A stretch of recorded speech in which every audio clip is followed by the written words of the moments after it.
Throughout history, Irish Americans have actively engaged in public service.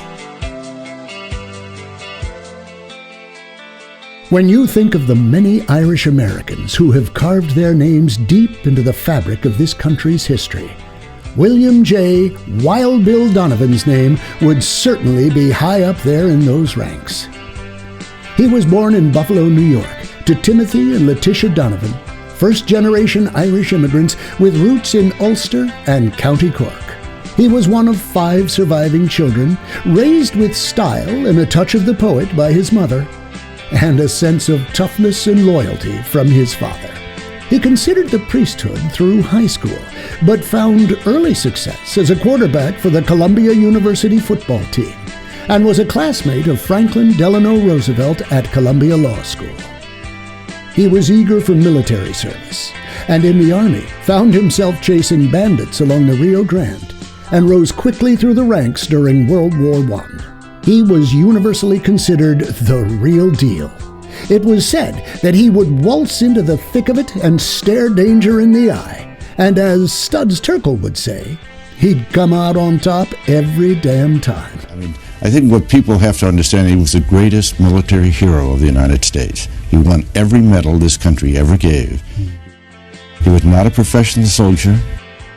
He led the Fighting 69th in World War I at the side of Father Duffield, wounded 3 times, winning the Congressional Medal of Honor, and then this man who foresaw the need for intelligence in modern warfare.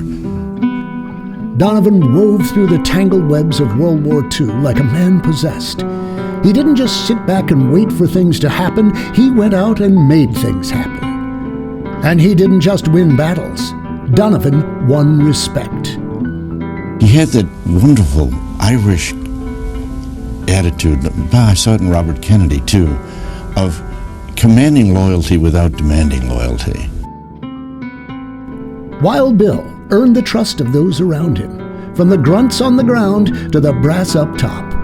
They knew that when Wild Bill was in the mix, things were going to get done, and get done right.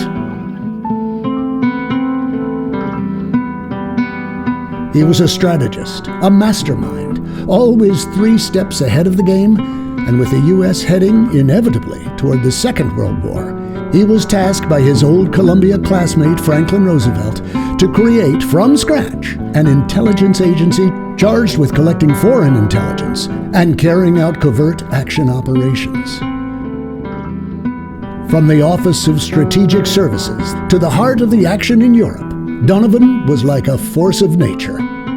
But what really set him apart was his vision. He saw things others couldn't, pieced together puzzles most folks didn't even know existed. Donovan created the Office of Strategic Services, the OSS, the precursor to today's CIA, and attained the rank of Major General. After the war, he would assist in prosecuting Nazi war criminals at Nuremberg. Despite having already accomplished enough to fill multiple lifetimes, history was still not done with Wild Bill Donovan.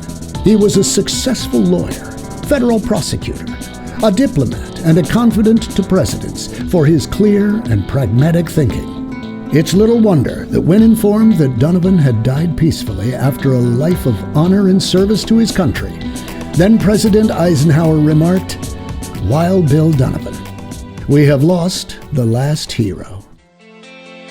Wild Bill Donovan was a true Irish-American hero, and his legacy of public service lives on, a beacon of courage and cunning in a world that will always need folks like him. And we are proud to welcome William J. Wild Bill Donovan into the 2024 Irish-American Hall of Fame for his contributions to public service.